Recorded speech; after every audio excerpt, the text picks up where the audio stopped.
they can continue to cook with the bear and bird combo. But obviously, Deathspade's not going to be the easiest to take down. Yeah, absolutely.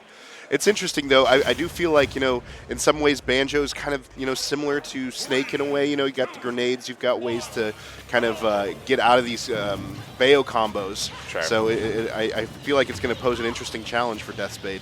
Oh, yeah. But speaking of Snake, I mean, Deathspade's super familiar with those type of characters, with those very spammy, heavily grenades, trying to rely on getting out of disadvantage in sneaky ways. But Banjo obviously going to be that, but a hair or two lower. Right. That's true. But, oh, wow. Excellent back air there. Really good little string just to clean up that stock. What I was about to say is, like, but do you have the familiarity with Banjo to deal with it? And it seems like Deathspade does not. Every time I open my mouth, I'm wrong. Oh, man. And the Breagle sends Deathspade down to the depths in the first stock. What a nice way to answer back with the F smash. Oh my goodness, they're just firing back and forth at each other here. Yeah, I was kind of scared that we were going to get a little bit more methodical and slower paced game to kind of start off the day, but this has been fast action and just continues to go as we get a witch time here. There goes the witch twist, and we are going to the side blast of Timekeeper. Oh my gosh! The grenade actually ended up helping Deathspade in that situation. That was crazy. That was nuts. And just like you said, though, a great action-packed first game to wake us up here. You know what I mean? Exactly. Everybody, go ahead. Oh, yeah. I was about to say, everybody get on your feet. Right. Sweet Spot 8 is nothing to sleep on. Nothing to sleep on. Absolutely. Yeah. We're all a bunch of gamers here. We're all probably up late playing. Oh, yeah. So this is what we needed to inject some livelihood into us. Exactly, and who would have thought that the matchup on our screen, Banjo versus Bayonetta, would bring such high-paced action? Okay. Starting it off pretty action-packed again already with that corner carry from Deathspade carrying Fūrinji off. Wow, the footstool down there just out of nowhere. Deathspade's really playing on their P's and Q's right now. Absolutely, pulling out all the stops. Just wants to move on. Just get past this, you run into a Banjo round one, maybe you say, okay, that's fine. You run into a Banjo in your first game of top 32 and you get a little nervous. You know what I mean? Yeah. That's something you probably quiver a little bit, but Deathspade obviously super locked in. Maybe did a little bit of research on the character to know what to watch out for. I imagine so. Obviously the combos, when you get hit by that witch twist, every character is the same. So. That's true, yeah, absolutely. Yeah, we're all equal. All equal under the foot of Bayonetta. Right. Careful. I saw some crazy messages in chat speaking about that yesterday. Oh, no. Speaking of horroring scenarios, that down tilt sends Deathspade really far out here.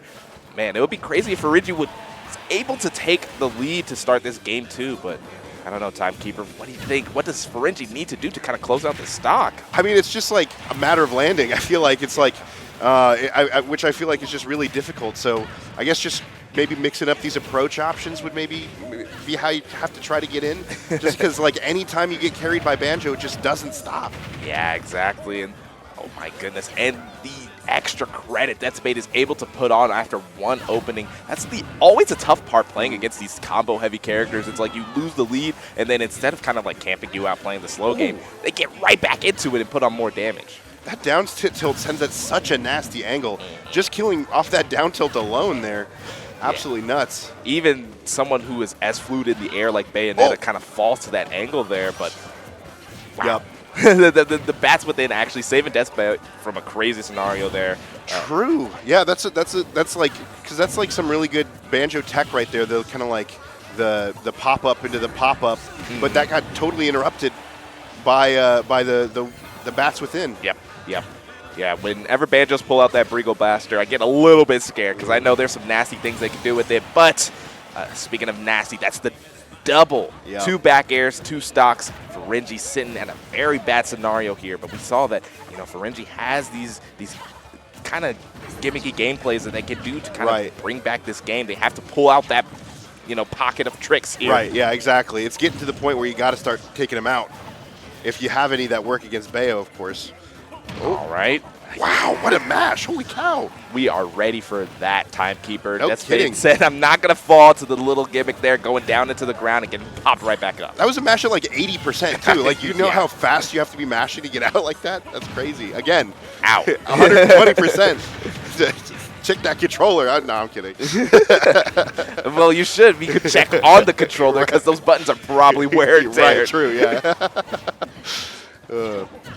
Speaking of checking in, that's the third down throw, and no combo or confirm off of it. Fūrinji is searching. I actually think that Deathspade purposefully didn't mash out as fast that time because Fūrinji was like looking for an up tilt after that.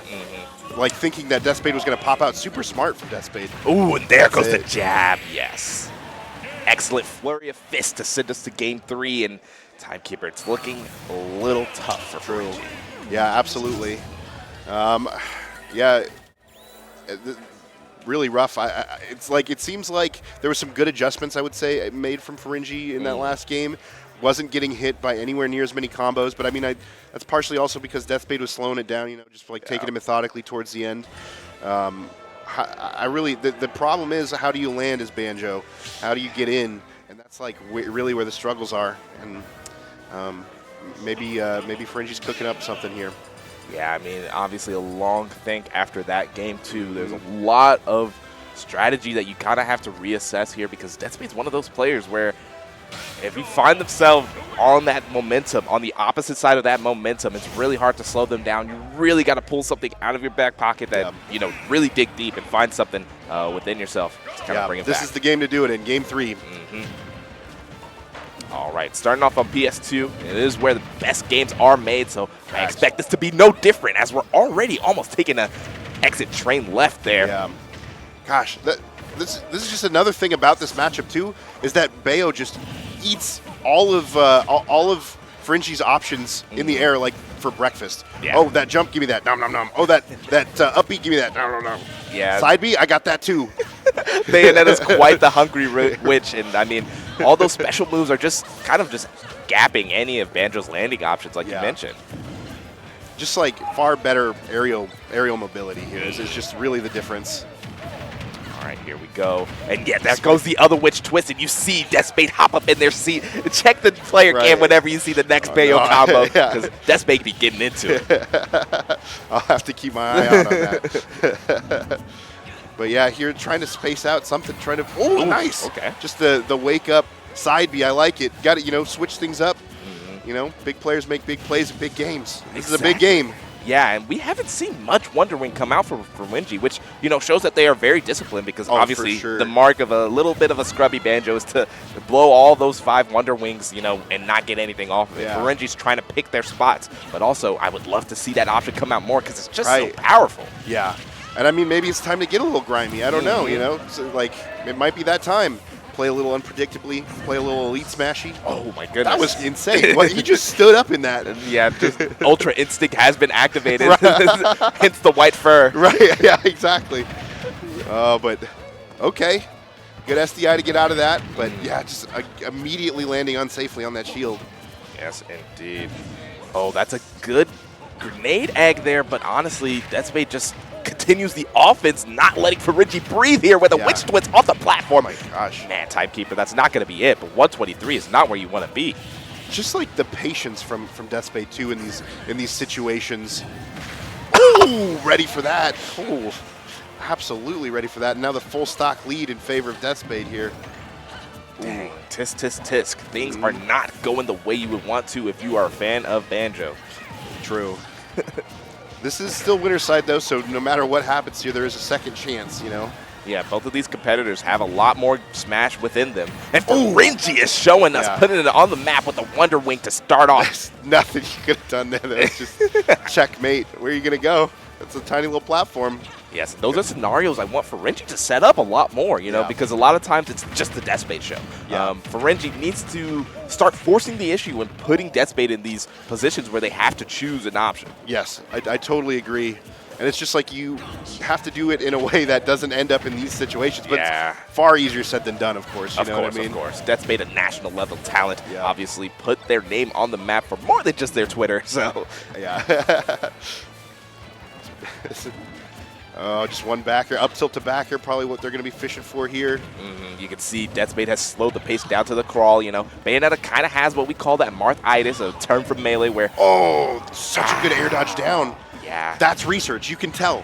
Deathspade did research just from that alone. Yeah, yeah. And boom, yep. That's a 3-0 and literally a handshake there from Deathspade. Yeah. Yeah, it's obviously a respectable player, a respectable loss, but obviously Fūrinji has a lot more in them. And it was just a good showing from Deathspade there. Yeah. And now to the chagrin of everybody in loser's side, they've got this monster of a Banjo to deal with, so look out for that. One of the players that took out one of the top 5 seeds in this tournament, Fūrinji taking out Shu earlier yesterday, but falling to Deathspade here today. And Deathspade honestly has a great path moving forward, and I am excited to see if a KC player can take Sweet Spot.